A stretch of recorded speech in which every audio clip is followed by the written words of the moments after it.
Welcome to UN Weekly with me, Conor Lennon.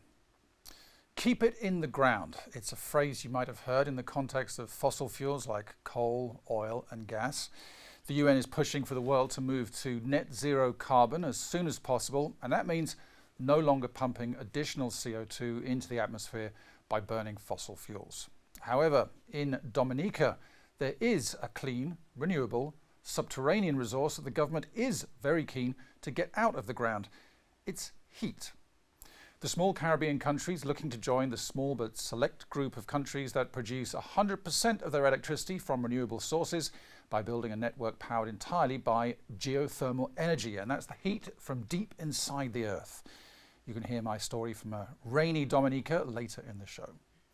But first, we welcome back Myra Lopes from the UN News Portuguese unit. Myra, hello.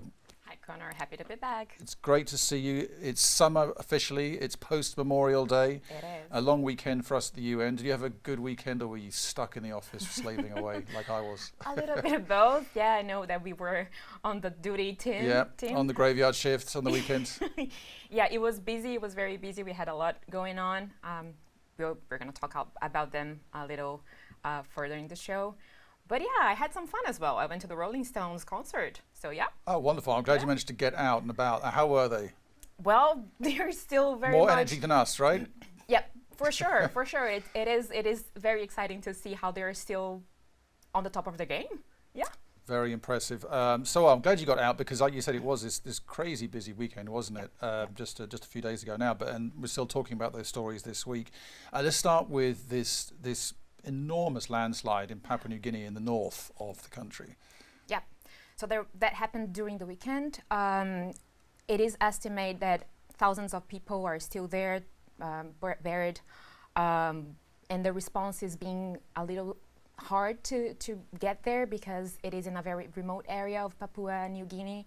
But anyways, the country team, the UN country team, and many of the agencies are trying to support the response. Many agencies, not only with supplies, but they're also thinking a lot about clean water, drinking water, because this is something that, is always an issue when these massive climate events happen.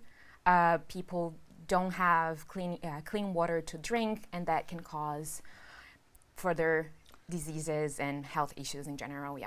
Yeah, well, you saw the same pictures I did. The road blocked. Yeah. Very hard to get in, people just digging with their bare hands. Yeah, very difficult situation, but as you say, a lot of our UN agency colleagues are they're trying to help. And there was also the airstrike in Ukraine, the Russian airstrike in Kharkiv, Ukraine's second city. Yeah, this was something else that made us a little busy. Unfortunately, sadly, no good news. They are saying that at least 4 people got killed in the attack. 40 other injured. Of course, the UN humanitarian coordinator, Denise Brown, who's now talking and reacting to this bombing, she released this statement reminding people that attacking civilian areas, civilian infrastructure, it is against international humanitarian law, and of course, condemning the attacks again. Yeah, I think those the civilian casualty figures have been upgraded since we first started reporting about that. And then Rafah in Gaza, the Israeli airstrike on the refugee camp, more condemnation from the UN. Yes, that happened also during the past few days, and of course the SG, the Secretary General, condemned the attacks, and again, asked for a ceasefire, and reminded that the ICJ just recently had this order to Israel to stop the attacks in the area. Again, it is an area that's densely populated. Rafah is an area that we had over 1 million people trying to find safe places to settle. And it was attacked, so of course the casualties are now estimated in 200, but still many injured and many being displaced again, trying to find for another safe place to go.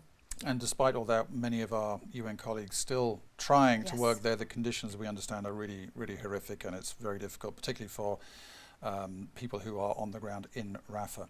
So just a brief selection of some of the big crisis stories that we've been covering over the last few days in UN News. Stephanie, thanks very much for being here. Our second correspondent in the last couple of weeks. You're a UN correspondent. At the moment, you're working mainly for a Japanese outlet, Asahi Shimbun, but you've worked for BBC, CBC, CNN, ABC. I could go on, I'm sure, an award-winning journalist, so we're very happy to have you here, very experienced UN correspondent. I have to ask, before you start, how did you, because you're not Japanese, how did you end up working for Japanese media? Well, first of all, thank you for having me. And I started covering the UN about 5 years ago, and I actually started having a podcast, just like you right now, in which I interviewed... All podcasts are welcome here. Exactly, on which I interviewed presidents of the Security Council, so kind of getting to know, who's behind all those statements that we watch every day on the Security Council, and working on a lot of news stories that go kind of beyond the breaking news that we follow on a day-to-day basis. But Japan does have a significant interest in the UN, and they do hire a lot of non-Japanese people to cover them. So I am one of them. I work for for Asahi Shimbun, but there are also other colleagues working for other Japanese newspapers. So there is a very high interest in Japan's population. So if I compare with Canada, for example, the country where I'm from, there's only one correspondent here at the UN. So it's a significant difference. Is there any difference working for a North American, European media compared to working for Japanese media in terms of the stories you cover, or what the kind of things they're interested in? For sure. I mean, the interests are definitely different. We're always more interested in what's in our backyard. And I would say in the case of Japanese media, North Korea is definitely always top of the agenda. So, recently when Russia vetoed the renewal of the mandate, the panel of experts on North Korea, that was a huge story for us. And anything that basically happens on North Korea is always a big story. But I also want to say, because of Japan's history, anything that's related to nuclear energy, to nuclear weapon, it will always be a very big priority for Japanese media, yeah. Right, well, talking about nuclear energy, we're going to be coming to that topic in a show in a couple of weeks, so that will, I'm sure, be of interest to your readers at Asahi Shimbun. Now, the 4th Small Island Developing States Conference has been taking place in Antigua all week, with a particular focus on the climate crisis and how these countries, which are particularly affected, can survive it. We'll discuss the problems faced by island nations in a moment, but first, here's our resident explainer, Pauline Batista, to lay out how the UN is supporting these nations as they battle extreme weather and rising sea levels. Hi, my name is Pauline Batista, and this is the UN Explained. What are SIDS? And of course, why do they matter to you? Small Island Developing States, or simply SIDS for short, are essentially the states that are suffering the most and the first from the devastating consequences of climate change. For example, you definitely came across breathtaking pictures of places like the Maldives on social media. Well, in case you didn't know, they're at risk of completely disappearing in just a few decades. Why? Because of the impacts of climate change. The ice on the poles is melting, the sea's rising, and there's also hurricanes and many other consequences that affect SIDS differently because of how unique they really are. A few examples of how the UN has been helping SIDS are pushing for climate finance, and of course, by helping them create and sustain resilience, which includes building stronger homes. Are you interested in learning more about how the climate is affecting SIDS? You can go to news.un.org and you can search SIDS. That was Pauline Batista on these frontline states most affected by climate change, and we'll have more from Pauline next week. So, as I was saying, we have this conference on small and developing states, which has been taking place this week. Now, Stephanie, I know you've been to quite a few of these Caribbean nations, and you've seen for yourself the kind of issues they're dealing with.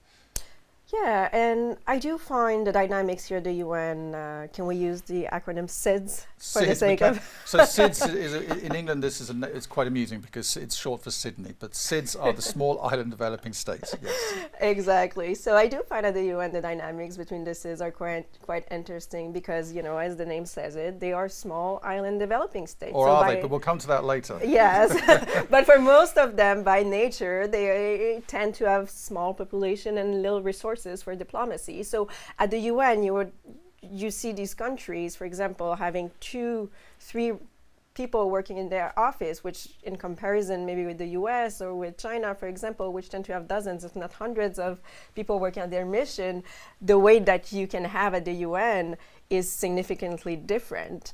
But at the same time, when you watch the dynamics, there's this duality when they sit in the General Assembly, well, they hold the same power that China or Russia or the United States does. So you do see these countries, you do see first big powers do spend a significant amount of energy trying to sometimes lobby these countries, trying to work with these countries closely. And that dynamic is interesting. But yes, also in terms of topic, listening to what these countries have to say is quite fascinating. As the SG said it, you know, they tend to be the moral compass of the world when it comes to climate change, because you often see at the UN climate change can become political, especially if you talk about climate and security, for example. But I think for a lot of small island developing states, well, the issue of climate change is a matter of survival. They are on the front line of the climate crisis, so they don't have that luxury actually of politicizing the climate crisis. So I've been to a lot of them, witnessed it firsthand, especially Barbados, which is quite, I would say, an influential one right now, especially with their leader Mia Mottley, and kind of watching the dynamics, the issues that are very often interrelated when it comes to the economy, when it comes to climate crisis, food security, how reliant they are on tourism, especially during the COVID crisis. That was a big hit for them. It definitely is a conference I wish I was at, but it's also an interesting place to watch. Well, we're going to hear from our correspondent towards the end of the show, and he's definitely had an enjoyable time there. They definitely punch above their weight, don't they, these do. countries, given the relatively small population of all of them put together, and they're so tiny. Micronesia, the clue's in the name, right? We're all in communications here. Their comms is pretty good, isn't it? They do manage to band together. We've had some very eye-catching videos put out by them, and you mentioned Barbados. Mia Mottley is a very strong communicator, and the word about the rising sea levels, what this is going to mean, the fact that the whole populations are going to have to leave their islands. Mm-hmm. I feel the word is getting out there. Is that the sense that you get? Yes, definitely. And I think when you pay attention, you definitely do see that they're able, especially Mia Mottley, for example, when she speaks at the United Nations General Assembly high-level debate, she always manages in a way or another to make the headline out there. And it's often when it comes to issues like climate change or also the reform that she's proposing when it comes to international financial institutions, right, her Bridgetown initiative. So they are definitely in a way punching about their words, yes. But I'm going to have to pick you up on the small island developing states thing, because we have been looking into this, Yeah. haven't we, Myra? And some of them are not small, some of them are not islands, some of them are not really developing, and some of them are not even states. So can we get to the bottom of this? Well, it is more of a political term, let's put it like this, just to make it simple. There isn't like just one definition for this. We were looking together at a couple of studies just trying to understand what is a small, what is island, what is even island. Suriname, not that small, or not an island. Not an island. Singapore, not developing. Not an island either. The British Virgin Islands, the US Virgin Islands are not states. Yeah. So, but yeah, it's more about the kind of issues that they all have to face together. That's what's brought them all together as a unit, right? Mostly, yeah. So the climate thing, of course, is one of the issues that they come together to tackle, but there are a few other things that brings them together. And of course, when, as Stephanie was just saying, when they come together, they have a higher voice. They can allow their voice. They can bring issues that are probably not being really discussed and highlight those. So yes, as you're just saying, they do have some sustainable development common issues, and this is one of the definitions that the UN uses to bring them together. And of course, I know it's a little confusing because you're probably gonna think, okay, but Singapore exactly is not necessarily a developing state, but it is a place, for example, that relies a lot in maritime sector, which is something that connects the country with other nations that are in the group. I noticed the Prime Minister of Antigua at the conference did mention Singapore as a model that many island countries are looking towards as a place they'd like to get to. Yeah. Well, I was lucky enough to be in Dominica, the nature island, recently. I don't know if you've been there, Stephanie, but if you haven't, you really should. It's lovely. Well, they think they may have found a solution to their energy needs underground. Studies have shown that the country could provide all of its electricity supplies and even sell it abroad by developing geothermal energy. This energy produces zero carbon emissions and it's practically limitless. I went to the Roseau Valley just outside the capital, which is also called Roseau, to ask Fred John, the CEO of the Dominica Geothermal Development Company, if the country really is on its way to a clean energy future. So in this Roseau Valley, we have proven that there exists a really high quality geothermal reservoir which can be used for generating electricity and other uses. But when you say reservoir, for me a reservoir is above ground, it's water. When you talk about reservoir in this context, what does that mean? You already said it's about a kilometre underground. Yes, it's not that different to your understanding. It is fluid. The difference is that it's heated, it's very high temperature. In this case, it's about between 250 and 260 degrees Celsius. Wow, and it stays that temperature all year round? All the time. And it's also high pressure. That's important, because if we were to open up this well, so this well is what we call a production well, that's used to extract some of this liquid for generating electricity. If we were to open up this well, you would get a sense of the pressure that this reservoir has. Okay, so that's the first stage. You build the well, you have access to this 250 degrees C fluid, which is coming up, it's high pressure. How do you turn that into electricity? Well, from this well, we connect piping, so what they call a steam gathering system, to this well and run it to a power plant. In this case, our power plant is going to be about 300 meters down this way. That spins a turbine. Well, there's a few steps before that, but that energy is used to power a turbine, which then powers a generator, and voila. Okay, which is kind of a traditional way of creating electricity, but the difference is that rather than using a polluting fuel like diesel or coal, it's 100% clean and 100% renewable. Yes, and we have a similar well about 1.3 kilometers to the west of here, where the fluid that we extract here gets returned to the reservoir. So it's a closed loop system. So we have chosen the technology that is the most environmentally friendly to ensure that this really is best in class. Okay, in terms of the potential for this could power the whole island and more. The reservoir could. This well, from the tests we've done, will generate about 10 megawatts, which is about 50% of our peak right now. And the next step is after that to make sure that you get the electricity flowing around the island. I know that you still have some more money that's needed to be invested to reach that stage, but you clearly come a long way. You mentioned it's taken a long time. I spoke to the Minister of Energy, Dr. Vince Henderson, who of course you know well, a little earlier, and he explained a bit about the length of time it's taken to get where we are. Yes. Vince Henderson, Minister of Foreign Affairs, International Business, Trade and Energy. And tell us, where are we and why are we here, Minister? Well, you're in the most beautiful geothermal site in the world, the Roseau Valley, Loda to be specific. And this is the most visited, should I say, tourist site on the island. Very beautiful, cool, pristine, and we're hoping to keep it that way. But I would imagine not many tourists will come to exactly this spot that we're on now. What's happening right here? Well, we are right here. This site is actually a site for reinjection for geothermal power plant. We chose geothermal not because it's easy, but because it has the potential to transform Dominica. not only for energy, but for livelihoods, creating more opportunities for businesses and of course reducing the cost of electricity to families. But of course there's always the benefit of the environment, which is the primary benefit.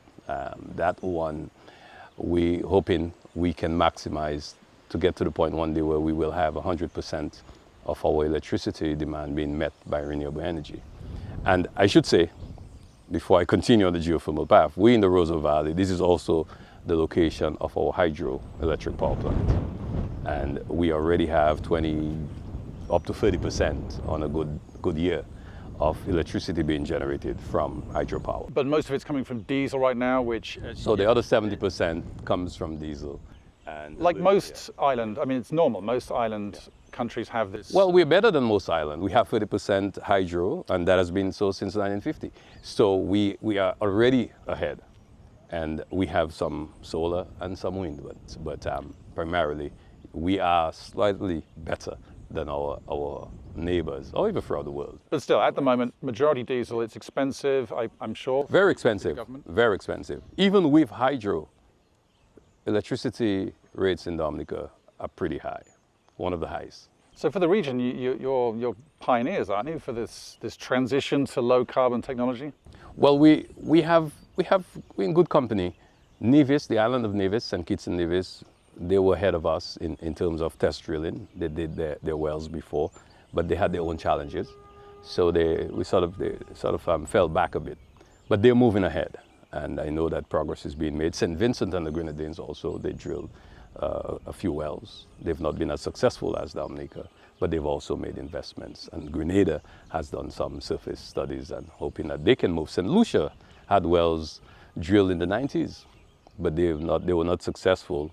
And it's a lot of it's down to finance, and this is the big issue. Let's talk a bit more about finance and what we call climate finance, Let's talk about that. which I know many countries, including yours, have been calling for more assistance from larger economies at UN climate conferences and other forums.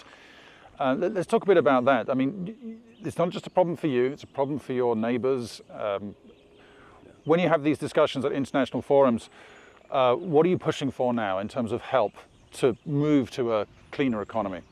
Well, that's a very, very complex, not the question, but the answer. So I'm trying my best to simplify it in my mind. But developing geothermal power is very expensive. It's very, very expensive, and even more so for small island states, because remoteness, the cost, diseconomies of scale, and all these things that we normally see in the literature, which are true. In our case in Dominica, we were fortunate because we got a combination of grants and concessional loans in order to get to where we are. So let's move now to climate financing. We are now accessing green climate funds from the Caribbean Development Bank and the Inter-American Development Bank to construct the power plant. But our biggest partner has been the World Bank and the government of the United Kingdom, at some point the government of New Zealand, and recently the US government have all contributed grant funding for technical support and sometimes for actual hardware in the case of the UK, where we were able to utilize $10 million for drilling. So the financing part has to be looked at in two separate, should I say, sections. One, we need to look at the actual initial work. Who finances that work that determines that in fact there is the resource?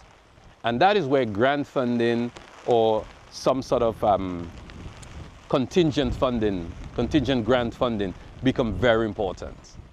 Very, very important. So all of the talk that is going on about renewable energy, especially with geothermal energy, if the international community is serious, there has to be some upfront investment by way of grant funding to determine those resources. Minister Henderson, thank you so much for being with us today. And one of the wonderful things about this country is that it's so lush, but that does mean that you get a lot of rain. So I'll let you get out of the rain now. A lot of rain, but I'm grateful for it because it means that the hydropower plant, can get to the levels, and the farmers must be very happy. Well, let's find you an umbrella. That was Vince Henderson, Dominica's Minister of Energy, on the power of geothermal energy to transform the country, providing cheap, clean clean electricity to everyone on the island and enabling them to sell the surplus to neighbouring countries. If you want to hear the full interview, go to the audio hub on UN News. Now, before we go, we're going to find out what's been happening at the 4th International Conference on Small Island Developing States, or SIDS4 for short. Matt Wells from UN News has been covering the event all week, sending back a host of stories to HQ in New York. I caught up with him earlier and asked him about the significance of this once-in-a-decade event and what difference it's likely to make to the countries involved. Well, greetings from the beautiful campus of the American University of Antigua, Conor, in the heart of the Caribbean, where around 4,000 delegates from small islands across the world have been gathering in rooms large and small to, without being over-dramatic, talk about the very survival of their low-lying countries in some cases, as climate change causes sea levels to rise and makes them more and more vulnerable to climate and global economic shocks. The message here from the Secretary-General and others is that SIDS, as the acronym goes, have really done all they can on their own to boost sustainable development and reach those crucial goals by 2030. But crises like COVID, the Ukraine war, and more destructive and numerous hurricanes are dragging them all down into the depths, and they simply need much more support and a much more fit-for-purpose international financial support structure to stop them from drowning in debt or literally going underwater. The real value of this conference, I think, Conor, is that despite the sense of powerlessness, there are still many ways on a smaller regional level that these countries can cooperate together to effect change and introduce innovative policies which, when scaled up, will make a difference to the ordinary lives of their citizens and the wider world. Every little thing that can be done to conserve water resources, for example, improve human health, or turn seaweed from a tourist-repelling menace to a useful resource adds up, and it can help slow climate change while also boosting sustainability. By having governments here together with UN and other experts, civil society voices and smart young innovators, they have an opportunity to pool ideas and make their voices heard loudly in the world outside. So it's probably not the big set-piece speeches that will have the most impact, but the smaller practical conversations that might lead to one powerful innovation taking root, which could help all these small island nations weather the climate crisis and become truly more resilient, regardless of what the developed world does. Back to you in the studio, Conor. Thanks to Matt Wells in Antigua, and you can find a ton of interesting stories and videos about the challenges faced by small island developing states on our website, news.un.org. You can also find stories on the other topics mentioned today, including the wars in Ukraine and Gaza. As ever, if you want to get in touch with us, email us, unweekly@un.org. Studio production today was by UNTV. The editor was Brianna Rowe. The executive producer was Mita Hassali. UN Weekly is a UN News production. Thanks to both of you, Stéphanie Fillion and Myra Lopes, for being here today, and we will be back with another show next week.